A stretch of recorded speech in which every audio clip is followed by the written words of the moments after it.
pensée de la part du Seigneur. Mon thème de ce soir, c'est la guerre des étoiles. Et souvent, quand on parle de la guerre des étoiles, beaucoup de personnes font allusion au film La guerre des étoiles. Mais en fait, le producteur s'est toujours inspiré de la Bible. Toujours. Ah, enfin, c'est le conte du frère Adley, en fait. Voilà, je me disais toujours ce CHLIJ là. D'accord, maintenant, c'est mémorisé, frère Adley. C'est mémorisé. Stay blessed. Je disais que nous parlerons de la guerre des étoiles. Et souvent, quand on parle de la guerre des étoiles dans l'église, les gens se disent, oh, ils ont copié sur le film parce qu'ils n'ont pas la culture de comprendre que c'est le film qui a calqué sur la parole. L'auteur s'est beaucoup inspiré de la Bible, de la bataille qu'il existe entre la lumière et les ténèbres. Alléluia. Donc, bien qu'associée à la culture cinématographique contemporaine, elle possède une racine scripturaire profonde dans la Bible. Les étoiles sont fréquemment utilisées comme une métaphore pour désigner les êtres angéliques.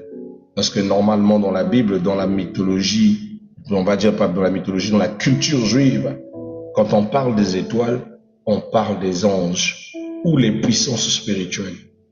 Donc, on va parler tout autour de ça, ainsi de faire asseoir comme un sage architecte la volonté et l'enseignement de ce soir. Alors, la première question, c'est de savoir c'est quoi une étoile? Nous avons dit que l'étoile est toujours associée à toutes les puissances spirituelles et que chaque créature de Dieu possède une étoile.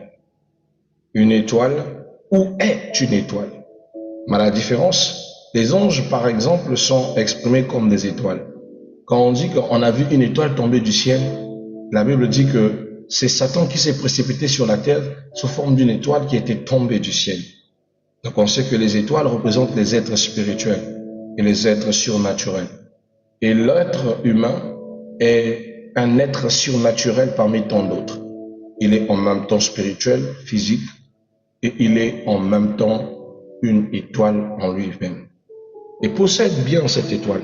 Et on remarquera souvent que beaucoup de personnes spirituelles qui se rapprochent de vous dira plutôt que vous avez des problèmes, qu'on combat votre étoile, que votre étoile a cessé de briller, que votre étoile n'impacte plus, que votre étoile est combattue, que votre étoile est menacée. On vous le dira le plus souvent. Vous l'entendrez dire que il y a des gens qui en veulent à votre étoile. Et les gens, quand on parle d'étoile, pensent toujours qu'il s'agit de chance, qu'il s'agit de bénédiction, qu'il s'agit de position. Oh bien-aimé, l'étoile, c'est vous. C'est votre quintessence spirituelle, c'est votre essence spirituelle même, c'est votre brillance. La qualité de l'étoile est exprimée en fonction de sa hauteur, mais elle est surtout exprimée en fonction de l'éclat qu'elle produit. Et son éclat est lié à sa façon de traiter sa spiritualité, mais aussi sa façon de garder de la hauteur. En réalité, lorsque vous remarquez que l'étoile n'éclaire plus, c'est qu'elle s'est éloignée suffisamment de la terre. C'est pas qu'elle a perdu de la quintessence, mais elle s'est éloignée. Plus elle se rapproche de la terre, plus vous remarquerez qu'elle donne plus de lumière. Mais en réalité, ce n'est qu'un effet d'optique, ce que la science nous explique. Mais ce que vous devez savoir ce soir, c'est quoi? Et c'est notre premier 1, l'identité des étoiles dans la Bible. Pour comprendre cette guerre, il faut d'abord identifier les acteurs de la guerre. Dans le langage prophétique ou poétique, les Écritures parlent des étoiles et les étoiles représentent les anges ou encore toute entité spirituelle, comme je vous l'ai dit. Dans Job chapitre 38, verset 7, il est écrit « Alors que les étoiles du matin éclataient en chants d'allégresse et que tous les fils de Dieu poussaient des cris de joie, ici le parallélisme hébreu identifie clairement les étoiles à qui? Aux anges. Et j'aime bien la façon de prononcer les choses. On dit les étoiles du matin éclataient en chant, comme si les étoiles du matin étaient en train de chanter. Mais pour ceux qui connaissent la Bible, ils savent c'est quoi les étoiles du matin. Par exemple, beaucoup de personnes associe le nom étoile du matin qu'à Satan. Alors, Satan est une étoile du matin, elle n'est pas l'étoile du matin tout simplement. Il existe beaucoup d'étoiles du matin et il existe beaucoup d'anges de lumière. Tout ça, un jour, on parlera de ce principe lié à la célestie dans la culture juive. Alléluia, on en parlera. Donc, la Bible dit que les étoiles du matin éclataient en chant d'allégresse et que tous les fils de Dieu poussaient des cris de joie. Donc, on remarque dans ce passage, il y a le parallélisme hébreu identique ou d'identifier clairement les étoiles aux fils de Dieu, c'est-à-dire les anges. Or, lors de la création, dans Apocalypse chapitre 1, verset 20, Jésus explique que le mystère de ces étoiles, ce sont des anges des églises. Jésus aussi est très clair dans ce principe quand il se révèle à Jean dans les Patmos. Il dit que le mystère des 7 anges, des 7 étoiles dans le ciel, ce sont les 7 églises et les 7 anges d'église. Amen. Il faut noter que la guerre des étoiles est donc biblique. C'est le conflit entre les anges fidèles à Dieu et les anges déchus, c'est-à-dire les démons. Donc quand on parle de la guerre des étoiles, dans la Bible, on parle de ce combat qu'il y a entre les anges de Dieu et les anges, des anges déchus, ceux qui se sont rébellés volontairement, se sont opposés. Alléluia. Le deuxième point qu'il faut savoir, c'est le point de rupture, c'est-à-dire la chute des astres brillants, ou la chute de l'astre brillant. C'est qui l'astre brillant? Je vous disais déjà que, par exemple, dans Isaïe chapitre 14, verset 12 au verset 13, on parle de l'astre brillant, de sa chute, et dit, te voilà tombé du ciel, astre brillant, Lucifer, fils de l'aurore. Tu disais en ton cœur, je monterai au ciel, j'élèverai mon trône au-dessus des étoiles de Dieu. Et dans Apocalypse chapitre 12, verset 4, le dragon, Satan, entraîne avec lui le tiers des étoiles du ciel et les jette sur la terre. Une configuration ou une figuration d'Apocalypse 12 pour exprimer que quand Satan a été rejeté du ciel ou projeté pour sa chute, il a emporté des anges. En réalité, ce sont des anges qui l'ont suivi, des anges qui étaient à son service dans Ézéchiel chapitre 28, lorsqu'il était encore dans la montagne sainte. Il y avait des anges qui l'ont suivi pour faire le grand combat, la grande guerre, la grande bataille qu'on appelle par l'Armageddon. Cette bataille qu'ils ont menée pour faire quoi? Pour aller prendre la place de Dieu, pour déposséder la place de Dieu. Parce que Satan a toujours voulu la place de Dieu. La gloire et l'adoration qu'on lui donnait à la montagne sainte lui est montée à la tête. Alors il voulait détrôner la place de Dieu. Le passage décrit une scission cosmique, une partie des puissances célestes choisit de s'opposer à la souveraineté du Créateur. Et nous avons enfin le combat dans les lieux célestes, ce qui qualifie bien notre bataille, notre thème qui est la guerre des étoiles. La Bible mentionne l'affrontement direct des forces célestes qui est fait intervenir parfois de manière invisible pour l'œil humain, mais avec des conséquences concrètes. Dans le témoignage de Déborah dans Juge chapitre 5 verset 20, lors de la bataille contre Sisera, le texte biblique déclare « Du haut des cieux, les étoiles combattirent de leur sentier. Elles combattirent contre Sisera. » Ça c'est le témoignage de la prophétesse Déborah qui observait prophétiquement la bataille des étoiles dans le ciel. Ce passage suggère que l'ordre céleste et les armées de Dieu se sont alignés pour assurer la victoire de son peuple, montrant que le monde spirituel n'est pas passif face aux injustices terrestres. Alléluia. Il faut aussi savoir qu'il y a cette guerre finale que tous nous attendons et qui se passera parce que cette fois-ci, bien aimé, il ne s'agit pas que des anges dans le ciel, parce que sur terre aussi, il y a des étoiles. Et ça, c'est la partie que souvent beaucoup omettent. Quand on parle aux 7 églises, Et à l'ange de cette église, la Bible parle des représentants et responsables des églises qui étaient à leur tête. Dieu considérait que par la nouvelle alliance, nous avons reçu notre identité, donc nous sommes devenus nous aussi des étoiles. Dans le combat qu'il y a entre les ténèbres et la lumière, nous aussi faisons partie. Parce que, bien-aimé, que tu le veuilles ou pas, tu es une étoile. Et tu es une étoile qui sera combattue par d'autres étoiles. Et c'est quelque chose que tu vis souvent dans ta vie. Tu vis des combats dont tu ne comprends pas l'origine. Tu vis des combats dont tu ne sais pas pourquoi tu es combattu. À des fois, ce n'est même pas des gens de ta propre famille. À des fois, ce n'est même pas des gens de ta propre communauté. Mais tu ne sais pas pourquoi tu es combattu. Mais ce soir, je viens te dire, tu es combattu à cause de ton étoile. Tu es combattu parce que tu es une étoile. Toutefois que tu seras confronté à une étoile négative, c'est-à-dire aux étoiles des ténèbres, bien-aimé, tu seras combattu. De la même manière que Satan est appelé Morning Stars, c'est-à-dire étoile du matin, dis-toi que Jésus aussi est appelé l'étoile la plus brillante du matin. Je ne sais pas si tu le sais. On appelle Jésus l'étoile la plus brillante du matin. L'étoile la plus haute du matin.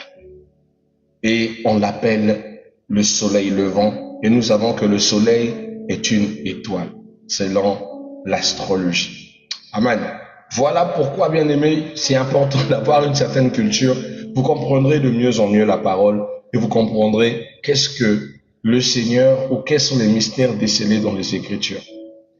Jésus est aussi appelé l'étoile la plus haute du matin, l'étoile brillante du matin, tandis que Satan est lui-même appelé étoile du matin. C'est ça la confusion qu'il y a entre les deux. Ce sont deux étoiles du matin qui brillent. Ce sont des luminaires qui brillent. L'un est plus haute et l'autre est plus petite. Mais sont en confrontation, sont en guerre perpétuelle, sont en conflit constant. Et tu ne sais pas. Mais pourquoi l'autre me combat? Et deux fois, celui qui te combat même est plus haut que toi. C'est-à-dire, il a peut-être un poste élevé. Il a peut-être une position plus élevée. Mais tu ne comprends pas pourquoi il s'acharne sur ta vie. Qu'est-ce qu'il voit de plus? Le problème, ce n'est pas de qu'est-ce qu'il voit de plus. Le problème, c'est que tu es une étoile de lumière et il est une étoile de ténèbres. J'étais en train d'annoncer dans mes explications de hier matin que nous sommes en train d'entrer dans une phase où les ténèbres sont élevées et les fils de la lumière vont se déclarer. Nous sommes dans Romains chapitre 8, le verset 21, où il nous dit « Le monde attend avec un ardent désir la révélation des fils de Dieu. » Je parle à une fille et à un fils de la lumière. Ton étoile est combattue parce que tu es un fils de la lumière. Garde ta lumière et ne te change pas en ténèbres. Parce que maintenant c'est une affaire de camp. C'est eux contre nous. Dans tout ce que nous ferons, dans nos départs, dans nos projets, dans nos développements, dans nos réussites, dans les prouesses, les fils de la lumière seront mis à l'écart. Les fils des ténèbres seront révélés tels qu'ils sont. Es-tu de la lumière? Es-tu des ténèbres? Tu comprendras déjà que les ténèbres, c'est Satan, et que la lumière, c'est nous autres, les enfants de notre Seigneur Jésus-Christ. Car le Christ lui-même se présente comme étant la lumière du monde et fait de nous des lumières du monde. Alléluia. Alléluia. Donc, vous devez comprendre que ce qui concerne l'affrontement final dans Apocalypse 12, verset 7 à 9, le point culminant de cette guerre est décrit comme suite. Le combat entre l'archange Michel et ses anges qui combattaient contre le dragon, et l'issue, c'est-à-dire le dragon et ses anges, sont précipités. Ils perdent leur place dans le ciel. Et les enjeux pour l'humanité, c'est que la guerre des étoiles n'est pas un conflit lointain. Elle impacte directement la vie spirituelle du croyant. Dans Éphésiens chapitre 6, verset 12, La Bible dit, nous ne luttons pas contre la chair. Écoutez bien, nous ne luttons pas contre la chair et le sang, mais contre les dominations, contre les autorités, contre les principes, les principautés de ce monde de ténèbres, contre les esprits méchants dans les lieux célestes. On nous précise que notre bataille n'est pas avec la chair. C'est la raison pour laquelle j'aime souvent dire à ma fille, après la précieuse reine élue, aucune personne n'est ton ennemi. Sur cette terre, tu ne rencontreras pas d'ennemis. Tu ne rencontreras que les gens qui sont manipulés par des forces qui dépassent leur entendement. L'ennemi du chrétien, c'est Satan. Quand tu mets ça dans ton esprit, tu comprendras que Dieu est capable de passer par la même individu qui t'a fait du mal pour qu'il devienne ton chantier de bénédiction. Mais si tu vis dans les combats de cette terre, en voyant l'être humain fait de chair comme ton adversaire, c'est que tu n'as pas compris la spiritualité. La spiritualité, c'est le monde de la possession. La spiritualité, c'est le monde des esprits. La spiritualité, c'est le monde des influences. Celui qui te combat aujourd'hui, tu ne sais pas quel esprit l'anime. Pierre, devant Jésus un jour, pendant que Jésus lui parlait, dit, qui suis-je? Tous les autres avaient du mal à répondre. Pierre dit, tu es le Messie, tu es le Fils de Dieu. C'est le même Jésus qui dit que c'est l'Esprit de Dieu qui t'anime. Mais quand Jésus dit que il va arriver un jour il doit rendre l'âme et que le Fils de l'homme sera livré à lui-même, Pierre s'oppose. Et quand il est opposé, Jésus lui dit, arrière de moi, Satan, car ce que te dis, ce n'est pas toi qui l'as dit, c'est l'esprit du malin. Pourquoi? Un temps, c'est l'Esprit de Dieu qui le parle, un temps, c'est l'esprit du malin. Effectivement, le malin avait serré le cœur de Pierre. Ça veut dire que, bien aimés, nous sommes influencés par ces forces que nous ne maîtrisons pas si nous n'avons pas conscience. Des fois, quelqu'un te fait du mal ou te déteste, mais en réalité, il y a une force spirituelle plus grande que lui qui passe à travers cette personne pour te faire du mal. Mais c'est la même personne aussi un jour qui te bénira. Un jour, je vous ai témoigné, c'est ce monsieur qui était décédé, perd son âme, celui qui ne m'aimait pas dans le quartier. Il m'a vu grandir, mais il ne m'aimait pas. Chaque fois que je passais, il m'insultait. Je le saluais chaque matin, mais lui, il me dit, Dieu, ne me salue pas, je te déteste. Je ne sais pas pourquoi, mais j'ai une haine contre toi. Mais un jour, en 2015, pendant que j'ai fait une semaine, 2 semaines, 1 semaine et demie, j'étais gravement malade, je ne sortais pas de la maison. Je restais alité. Et lui, il a fait 1 semaine sans me voir, 1 semaine de pure souffrance pour son âme. C'est cette personne que chaque matin m'avait l'habitude de me dire, je te déteste. Il était le seul parmi tous les soi-disant meilleurs amis que j'avais, parmi les gens qui m'aimaient dans le quartier, qui sont venus me voir. Lui qui me disait, je te déteste, franchement. Et spirituellement, je savais que c'était quelqu'un de pas bien, mais il est venu me voir chez moi à la maison. Il était tout triste et me dit, mais qu'est-ce qu'il y a? Ça fait 1 semaine que je t'ai pas vu, 1 semaine entière que je t'ai pas vu. Qu'est-ce qui s'est passé? Pourquoi ta santé a dégringolé? Mais pourquoi tu vas pas à l'hôpital? J'ai dit, je vais pas parce que j'ai pas d'argent. On a des arriérages de salaire. Jusque-là, on nous a pas encore payé. Oh, mais pourquoi? Mais pourquoi? Mais pourquoi tu m'as pas dit? C'est comme s'il était plus concerné sur ma santé que moi. C'était l'individu qui me compattait, mais c'était lui qui était plus affecté par ma souffrance. Bien aimé, ce jour-là, il sortit 15 000 francs. Je ne suis pas de sa famille. Et il me tendit pour me dire, allez vous soigner. Traitez-vous. Moi, j'aime quand vous êtes en bonne santé. Je ne peux pas. Après, avant de partir, il se retourne et me dit, je te déteste, hein, mais je te préfère en vie que de te voir mort. Mais je te déteste. Il est parti. Et j'ai compris que cet homme ne me détestait pas. Pour venir me voir, pour me soutenir, pour que je guérisse, c'était quelqu'un qui manifestait plus de l'amour que de la haine. Mais pourtant, pendant près de 15 années, on va dire peut-être 20 années, parce que je suis arrivé à Mongali, à cette époque-là, ça faisait déjà près de 20 ans. 20 années, il ne me saluait pas. Je le saluais, il m'insultait. Il me traitait de tout. Il ne m'aimait pas. Il disait clairement aux gens et devant moi qu'il me détestait. Mais qu'il me manifeste un tel amour que mes propres proches ne m'ont pas montré. Malheureusement, à l'issue de ma guérison, on va dire 3 semaines après, Je vais vers lui, je vois un banderole, il était décédé. Donc il est décédé soit une semaine après mon rétablissement. Ça m'a vraiment fait mal. Parce qu'après qu'il m'ait montré ce bon cœur de lui, il est parti. C'est une manière de vous dire, bien-aimés, que dans la guerre des étoiles, votre ennemi n'est pas forcément celui qui est fait de chair. La Bible dit, vous n'avez pas à combattre contre la chair humaine, mais c'est contre les dominations, contre les autorités, contre les principautés de ce monde de ténèbres, contre les esprits méchants dans les lieux célestes. Si tu n'as pas compris ce principe, tu vas te battre avec ton frère fait de chair inutilement. Tu vas haïr ta sœur pour rien. Tu vas haïr ton confrère pour rien. Or que le mal ne vient pas de ton frère, il vient de l'esprit qui l'anime. Quand les gens vont dans les lieux des ténèbres pour consulter les esprits, ces esprits les possèdent. Comme nous aussi, quand nous allions dans les lieux des lumières, les esprits, donc l'esprit de Dieu nous possède.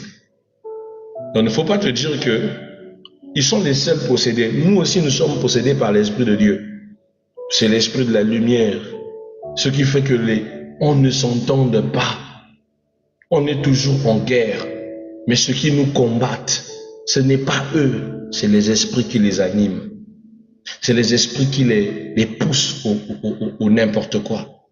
Et souvent, quand ces forces les abandonnent, la conscience revient.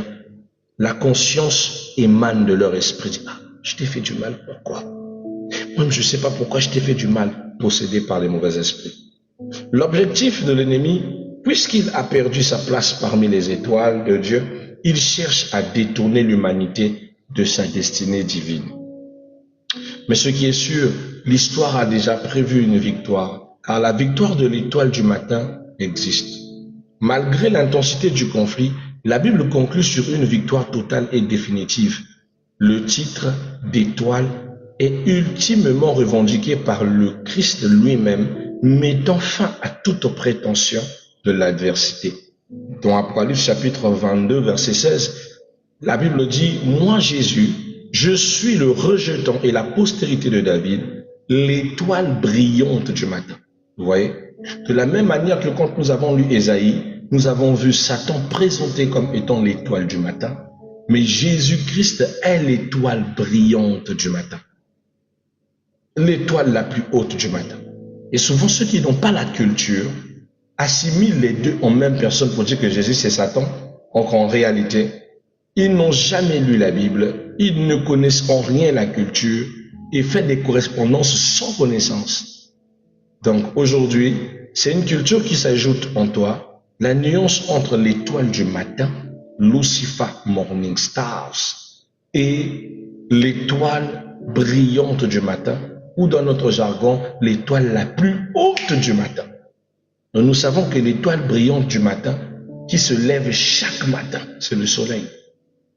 Et que nous savons que le diable, qui est l'étoile du matin, est proscrite par la projection de la lune qui s'abaisse lorsque l'étoile, le soleil s'élève, le plus grand des luminaires. Et nous aimons Genèse chapitre 2, Genèse chapitre 1er, lorsque Dieu établit les étoiles, il dit au plus grand luminaire qui était le soleil, il dit tu vas présider sur le jour. Le petit luminaire, il dit tu présideras sur la nuit. C'est ce qui fait que le diable est le roi de la nuit et le Christ est le roi du jour. Vous comprendrez? Ces choses sont disposées de façon très évidente, mais le plus souvent on lit, mais on passe à côté de toutes ces belles révélations. En tant qu'étoile du matin, Jésus annonce la fin de la nuit, c'est-à-dire le règne du péché et l'avènement du jour nouveau où la guerre cessera. Amen. Donc voilà, bien aimé, ce que je devais partager avec vous ce soir. Je disais que ça sera vraiment très culturel. Ça sera pour vous donner un peu de la culture et de comprendre dans quelle phase nous sommes en train de passer. Car la guerre des étoiles, bien aimé, biblique, est un récit de la souveraineté de Dieu face à la rébellion spirituelle. Les croyants n'est pas un simple spectateur, mais un participant appelé à tenir ferme, sachant que le chef des armées célestes a déjà triomphé. Mais surtout, parce que nous faisons partie intégrante de cette bataille, Il ne s'agit pas que des anges dans le ciel. Il s'agit aussi de nous qui sommes des anges sur cette terre. Nous allons nous confronter à nos propres frères de sang, mais qui ont choisi de vivre pour les ténèbres et certains qui ont choisi de vivre dans la lumière. La question qui se pose, es-tu fils et fille de la lumière ou es-tu fils et fille de ténèbres? Tout ça sera un rendu de vos propres œuvres, car la Bible dit on reconnaîtra l'arbre par son fruit. Si tu portes les fruits de l'esprit, l'amour, la patience, tout ce que la Bible inscrit comme un fruit de l'esprit, alors tu es fils de lumière. Mais si tu as choisi les voies sombres pour dominer les autres, pour posséder et déposséder, pour verser le sang innocent, pour t'incliner vers des dieux qui ne sont pas le Dieu de la parole et de l'évangile, alors tu as choisi de devenir le fils de la rébellion et de marcher avec les rebelles. Alors fais attention à toi, parce que nous sommes dans une phase où beaucoup vont se rebeller. Beaucoup feront le choix des ténèbres. Et toi, tu es lumière ou ténèbres?